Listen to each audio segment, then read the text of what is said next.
Hi everyone, welcome to a new reading vlog, the first one in my channel actually. My name is Angie and in this vlog I will finish a book for one of the book clubs that I participate. It is the Agatha Christie book club run by my friend Barbara from Chile, and the goal is to read all the Agatha Christie's book in order of publication. This is a Spanish language book club, but I will leave the link down below in case of any of you would like to join. The club started this year, and this is the first book. The first book we are reading is this one, The Mysterious Affair at the Styles.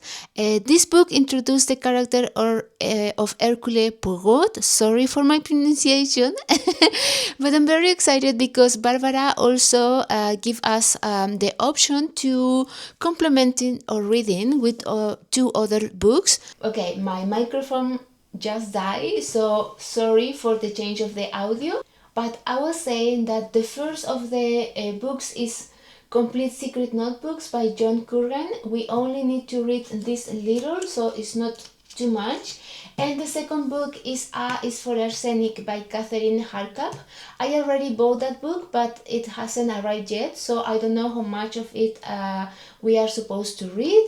But yeah, I don't know if you all enjoy analyzing books, but for me it is everything. Yeah, it's really entertaining. I love having more resources than the book itself to provide to understand, for example, social or historical reference, or to learn about the author's social context, for example. So I'm a bit of nerd when it comes to these kind of things, and I love book clubs like this one. So I'm really happy to have the opportunity to read all the Agatha Christie's books, also to analyze them, and yeah, learning more about the author also. Okay, anyway, I won't ramble on any longer.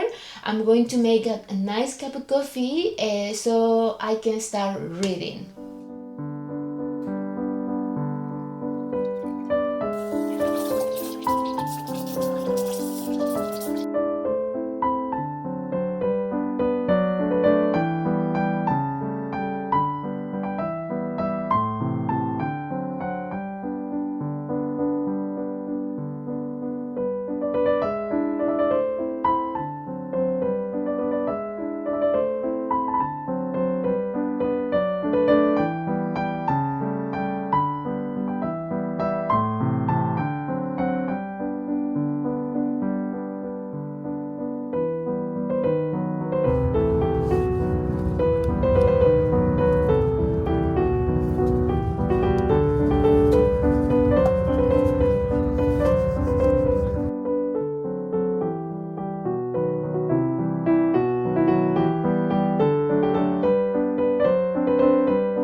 I finished the book a few days ago. I finished it actually during our trip to London, which was a very special trip because we visited the Agatha Christie Memorial, and it was so special that day because I also bought another Agatha Christie book related, and it's this one. It's Agatha Christie's London, A Historical Guide to the Queen of Crime's Capital by Tina Hodkinson. I will be reading this one when I need it for the book club. I already read some information about the first book of Agatha Christie. So I was really excited that day. I will put some picture because I was so excited. I almost cried, and I cried a lot during those during those days because I also saw the Jane Austen exposition at the British Library, and it was my first time seeing something related with Agatha Christie. Yes, like that. I mean, it was amazing. Okay, I was saying that I really liked the book. It was so good, guys. It was the first book that I read.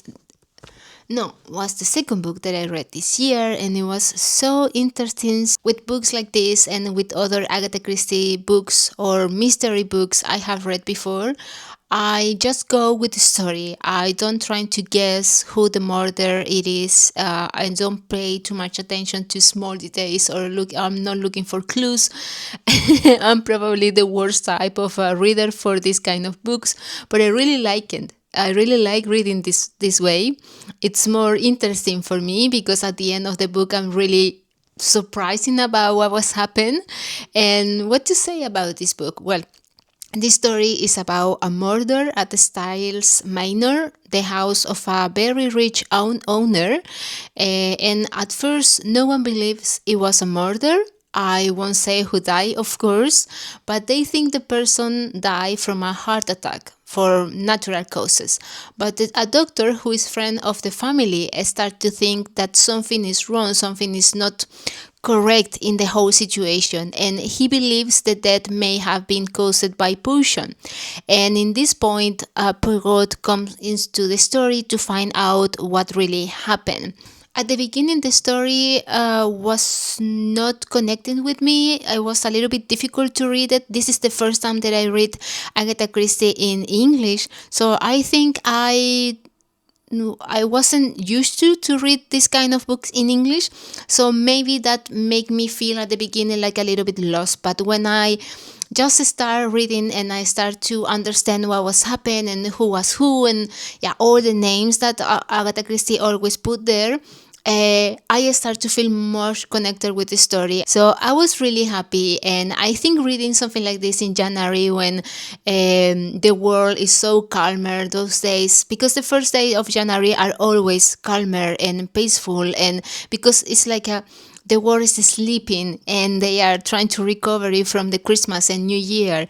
And I think reading something like this during those days was so amazing, was so, I don't know, I was on my element reading this book, and I enjoyed it a lot. Well, this novel was written during World War One in 1916. It was first published, I think, in the United States in 1920, and then in 1921 was published in the UK, I think. One thing that caught my attention is that Poirot is a Belgian immigrant who came to the England during World War One. Well, and the author from this book, because I was reading this one, Tina says that at the beginning people from British was very welcome to immigrants, but around 1916 the situation changed a lot and they were food shortage. The war became worse and people start to see the Belgian immigrants in a very negative way. And I find it really interesting that Agatha Christie didn't decide to change her character's Belgian nationality, because she stayed thinking maybe that it was a good idea to give Poirot a Belgian nationality. And also something that got my attention was the character of Poirot. He decided to stay in the UK, even though the atmosphere was not the very good for someone from Belgium, from someone who was a refugee. But I think this topic really interesting. I don't want to talk too much because I don't want this reading blog will be too large, but those kind of things are really interesting for me. It's like I love to know all this kind of situation beside the book. The historical context for me is super interesting. So I think books like this give to the how can I say this in English? It's a little bit well, let me see. I think books like this that you can read beside to the book itself make the entire history much better and much richer. So I'm really happy to have books like this. And with that say, I'm going to continue reading this book right now. It's the complete Secret Notebooks from Agatha Christie by John Curran. I only have to read a couple of pages, so I think I can finish it tonight. I'm also waiting for another book. It's for arsenic, but I bought it a few days ago, but the package got lost and they sent me another copy. So If it arrives before I finish this blog, I hope to talk a little bit about that book too. If it's not, I will talk about that book in the next reading blog, because I will continue doing reading blogs related with Agatha Christie. I have already said a lot of things. I don't want to read this reading blog becoming really large, so I will continue reading now this book. I will go and make a cup of tea. I have my tea there, so I will need another cup of tea, and I will continue reading this one.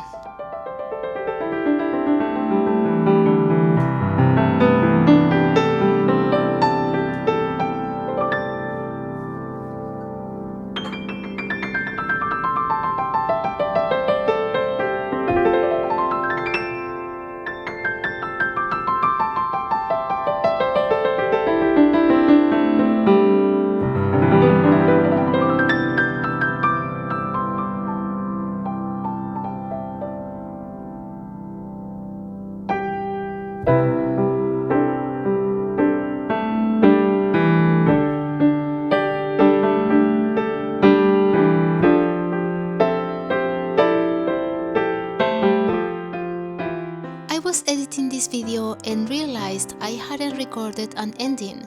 So from the editing stage, I want to thank you for watching this video.